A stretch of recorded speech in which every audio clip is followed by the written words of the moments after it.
네, 폐기물 소각 및 열 회수 첫 번째로 그 연소 이론에 대해서 한번 알아볼 수 있도록 하겠습니다. 자, 연소라 하면 그 점화온도 이상의 온도에서 가연물 또는 이제 연료와 산소가 격렬하게 결합하면서 빛과 열을 동시에 발산하는 그런 화학적 반응이라고 우리가 얘기를 하고 있습니다. 그래서 연소가 일어나기 위해서는 연료가 있어야 되고요, 그다음에 산소가 있어야 되고, 그리고 점화온도 이상의 온도가 있어야 됩니다. 이 세 가지가 필수적으로 있어야지만이 연소라는 게 일어날 수 있다는 거죠. 그래서 먼저 연소의 필요 조건을 보면 일단 연료가 있어야 되는데, 그 연료라 하면 그 산화되기 쉬운 물질이고, 산화되기 쉽다는 것들은 바로 활성화 에너지가 적고 발열량이 높아서 연소하기 쉽다는 그런 의미라고 할 수 있습니다. 그래서 가연분해는 다양한 것들이 있지만 우리가 가연분해라고 얘기하는 거에는 탄소, 수소, 황, 그리고 이들의 화합물로 이루어져 있습니다.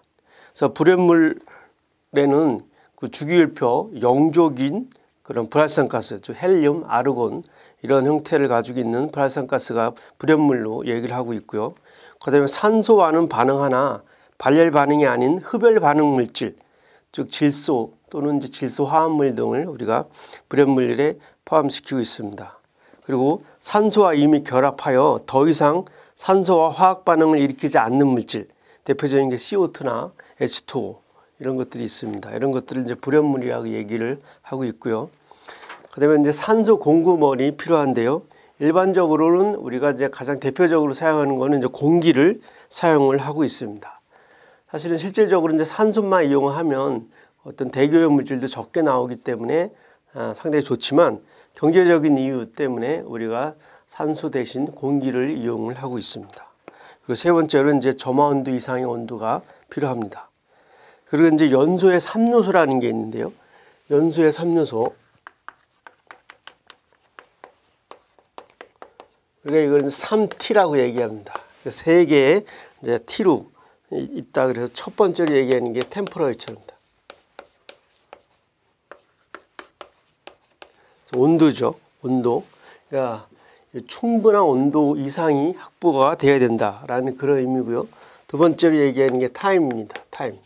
시간. 그 어떤 산소원과 그다음에 연료가 충분히 어떤 결합할 수 있고 충분히 만날 수 있는 충분한 시간이 확보되어 있어야 된다라는 얘기고요. 그다음에 세 번째로 얘기하는 게 터뷸런스입니다.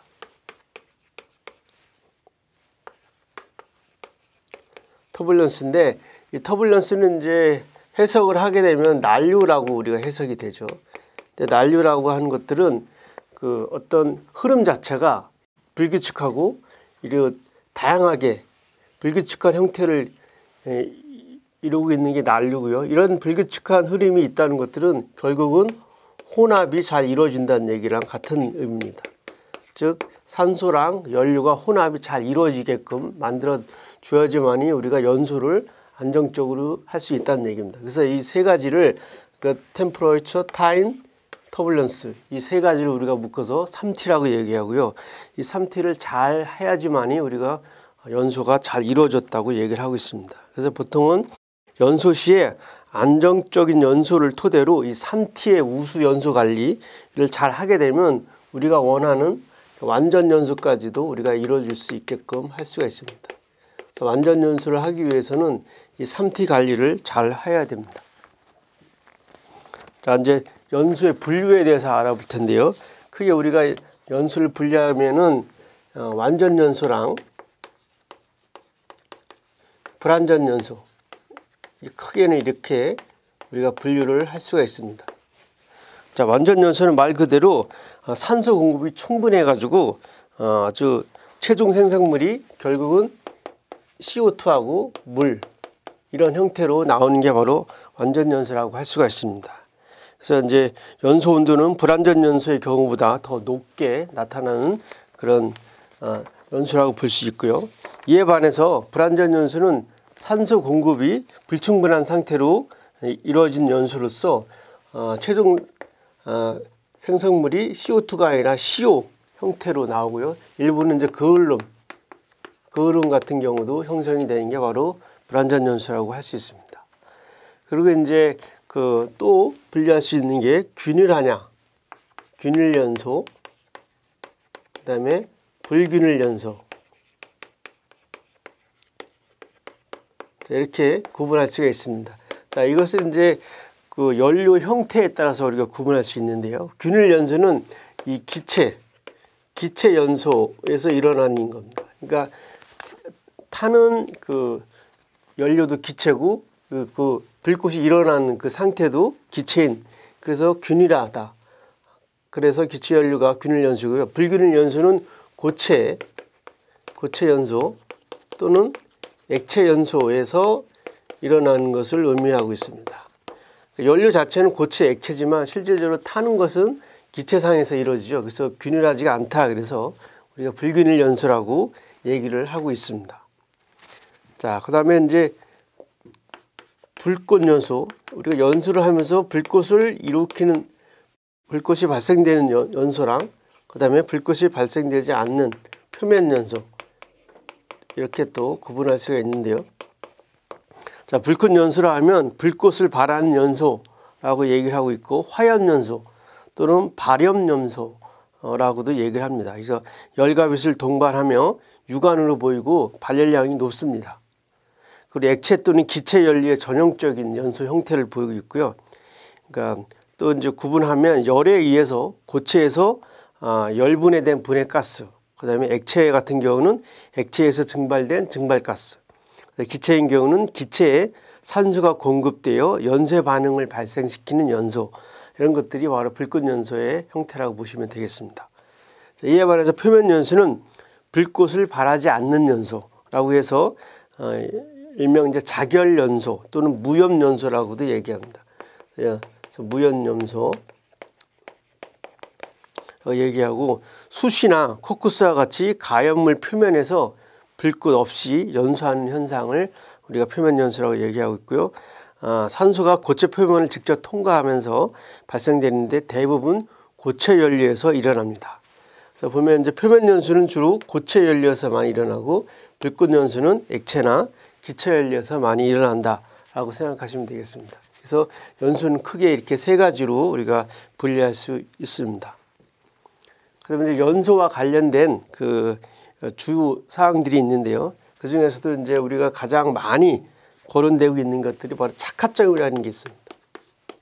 착화점 또는 우리는 이거를 이제 착화 온도라고도 얘기합니다. 그래서 착화점에 대해서 알아볼 텐데요. 자, 착화점은 공기나 산소 속에서 물질 가열할 때 스스로 발화하여 연소를 시작하는 최저 온도입니다. 그러니까 스스로 발화해서 할 수 있는 최저 온도로 얘기할 수 있고요. 그러니까 연료를 가열해서 어느 일정 정도에 도달하면 연료에 더 이상의 열을 가하지 않아도 스스로 연소하게 하는 최저 온도라고 얘기를 할 수 있습니다. 그러니까 얘는 그렇기 때문에 이제 불꽃이 필요가 없습니다. 스스로 발화를 하기 때문에 불꽃이 필요 없는 것이 가장 핵심이라고 할 수 있고요. 얘는 이제 발화점 또는 발화 온도라고도 얘기할 수 있습니다. 발화점, 발화 온도라고 얘기할 수 있고, 착화점이 낮을수록 발화의 위험성이 커집니다. 그리고 파라핀계 탄화수소는 분자량이 클수록 착화 온도는 낮습니다. 그리고 화학 결합의 활성도가 클수록 착화 온도는 낮고요. 또 화학 반응성이 클수록 착화 온도는 낮습니다. 그리고 화학적으로 발열량이 클수록 착화 온도는 낮고요. 분자 구조가 간단할수록 착화 온도는 높습니다. 또 이제 보통 이제 우리가 인화점보다 한 10에서 20도 정도 높은 형태를 보이고 있습니다.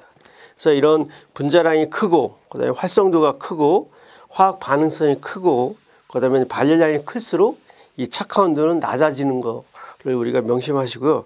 그다음에 이제 분자 구조는 이제 간단할수록 착화 온도는 높아집니다. 그러니까 분자 구조가 복잡할수록 착화 온도는 낮아지는 거거든요. 그래서 이런 어떤 착화 온도와 어떤 결합 또는 분자 구조, 이런 형태를 좀 잘 기억을 해 주시기 바라고요.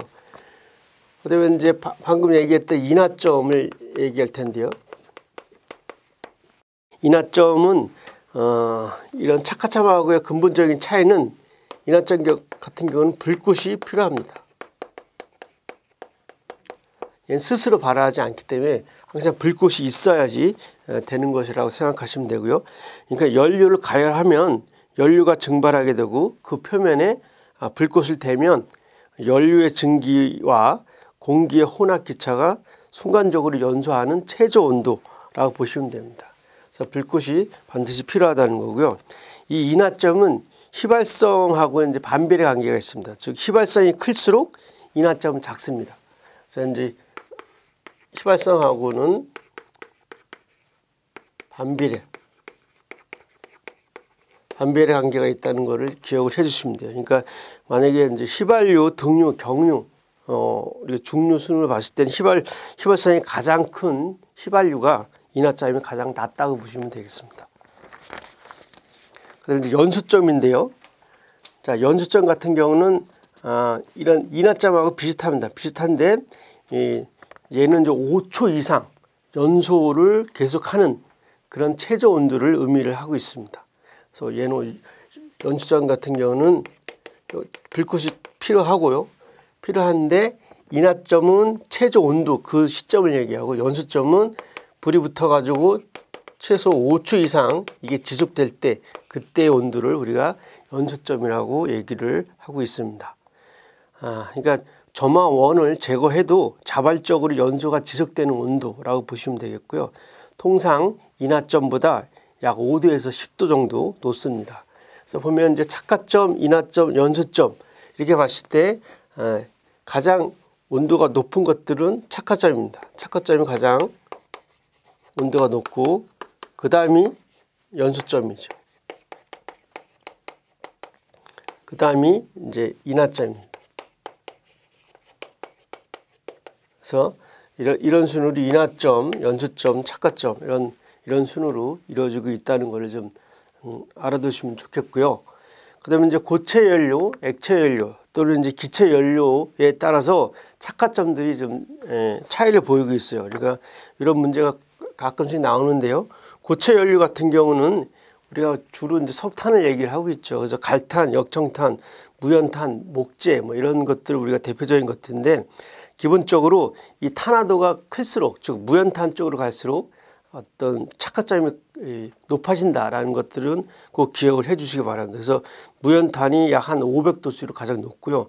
목재도 한 400도 정도로 좀 높은 형태를 보이고 있습니다. 그다음에 액체 연료 같은 경우는 뭐 휘발유, 등유, 중유, 뭐 경유 이런 것들이 있는데 이 중에서도 휘발유가 가장 높습니다. 한 뭐 280에서 한 450도 정도로 가장 높다는 거. 액체 연료별로 착화 온도가 높은 거, 또 고체 연료별로 착화 온도가 높은 거는 좀 기억을 해 주시고요. 그다음에 이제 기체 연료 같은 경우는 상당히 종류가 많죠. 뭐 메탄부터 시작해가지고 에탄, 프로판, 부탄 뭐 이런 것들이 있는데 이 탄화수소 계열에서는 메탄이 가장 높습니다. 그래서 메탄이 약 537도 정도가 되고요. 그다음에 수소가 한 400도, 그다음에 일산화탄소가 한 610도 정도 됩니다. 그리고 황이 가장 낮은데 한 200도에서 230도. 탄소가 가장 높습니다. 800도에서 1000도. 자, 이런 것들은 제가 얘기한 것들은 이 교재를 통해서 한번 꼭 기억을 해 주시기 바랍니다. 자, 그럼 이제 연소 속도인데요.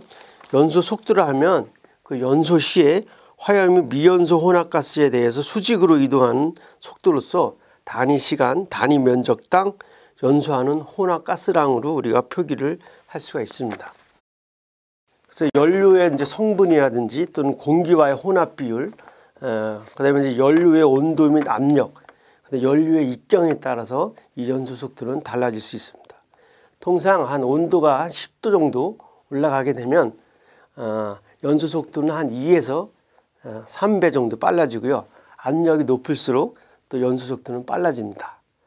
연소 속도에 대해서도 한번 확인해 보시고요. 그다음에 이제 연소에 따른 이제 이론 연소 온도를 알아볼 텐데요. 이론 연소 온도라 하면 연소 과정에서 가연 물질이 완전히 연소되고 연소실의 벽면이나 방사에 의한 손실이 없다고 가정할 때 연소실 내의 가스 온도를 우리가 이론 연소 온도라고 얘기를 하고 있고요. 다음과 같은 식으로 우리가 구할 수 있습니다. 그래서 이론 연소 온도, 이론 연소 온도를 우리가 T0라고 표기를 하고요. 이 저희 발열량을 우리가 가스량 하고 그다음에 그때 비열로 나누고 그다음에 이제 기준 온도를 더해서 우리가 이제 이론적인 연소 온도를 우리가 구할 수가 있습니다.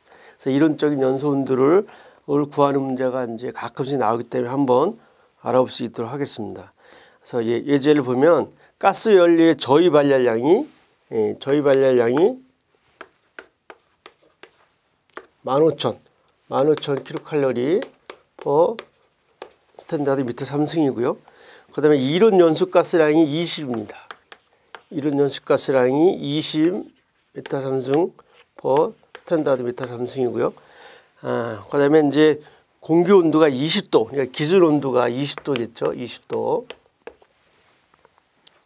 그 다음에 평균 정압 비열이 이게 0.75 킬로칼로리 per 스탠다드 미터 삼승, 그 다음에 도시 이렇게 돼 있을 때 우리가 이제 이론 연소 온도를 구하는 겁니다. 그래서 뭐 간단하게 이 식만 기억하고 있으면 저희 발열량 대입하고 그 다음에 가스량 대입하고 그 다음에 비열 대입하고 최종적으로 이제 기준 온도 20도 정도 적응해서 이 식을 구하게 되면 결국은 1020도씨가 나옵니다. 그래서 우리가 기준 온도를 가지고 우리 이론 연소 온도를 구할 수가 있고요.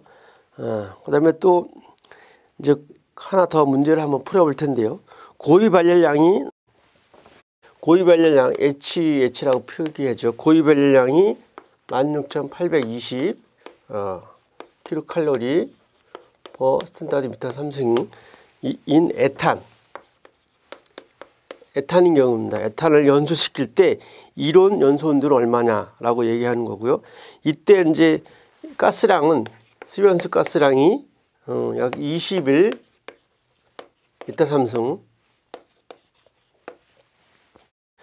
비열이 0.63 킬로칼로리 per 미터 삼승, 그다음에 도시 이랬을 때, 그다음에 이제 기준 온도 T가 15도씨일 때 우리가 이론 연소 온도를 구하는 겁니다. 그래서 이제 여기서 이 유념할 거는 이론 연소 온도를 구할 때가 바로 저희 발열량인데 지금 이 문제에서 주어진 거는 고위 발열량이라는 거죠. 그래서 이 고위 발열량을 먼저 저희 발열량으로 바꿔야 되는 것. 이게 이제 더 좀 중요한 문제가 될 수 있는데 이 고위 발열량을 가지고 저희 발열량으로 바꾸는 것들은 한번 이런 식으로 우리가 구할 수 있습니다. 고위 발열량에서 이 수분량을 빼줘야 되는 겁니다. 그래서 이게 이제 기체 연료이기 때문에 이런 식으로 표기가 되는데요. 우리가 이제 482라는 숫자를 우리가 기억하기가 쉽지가 않은데 고체 연료 같은 경우는 우리가 쉽게 기억을 하죠. 고체 연료는 저희 발열량 구하는 게 고위 발열량에서 600 곱하기 이제 9H 플러스 W 이런 형태로 우리가 저희 발열량 구하는데 600이라는 수치가 이제 기체 연료로 바뀔 때는 482로 바뀝니다. 자, 이 482로 바뀌기 때문에 요거를 이제 염두를 해 주시면 되겠고, 왜 482로 바꾸냐면 600이 우리가 22.4일 때 물의 분자량이 18이죠. 그래서 이 식에 의해서 얘가 600이 482로 바뀝니다. 그래서 요거를 잘 기억을 해 주시면 나머지 것들은 쉽게 풀이가 됩니다. 그래서 여기 고위 발열량 16,820 빼기 482 곱하기 그다음에 수분량인데요. 이 에탄 같은 경우는 이제 수분이 어떻게 나오냐 하면 산소가 N, 2 플러스 4분의 N 산소가 들어가서 CO2가 2CO2가 나오고 그다음에 물이 3H2O 3개의 H2O가 나오거든요. 그래서 이제 482 곱하기 여기가 3이 되는 겁니다. 그래서 그렇게 해서 구하게 되면 저희 발열량이 약 한 15,374 킬로칼로리 per 미터 삼승이 발생이 되고요. 이것들을 이제 이 식에 대입을 하게 되면 여기를 저희 발열량하고 각자의 가스량 비열 그다음에 기준 온도를 더하게 되면 최종적으로 온도가 한 1177도가 나오게 되는 겁니다. 그래서 여러분 이 기준 이론 연소 온도 구하는 식을 꼭 기억을 해 주시고 관련된 문제를 한번 체크를 해 보시기 바랍니다.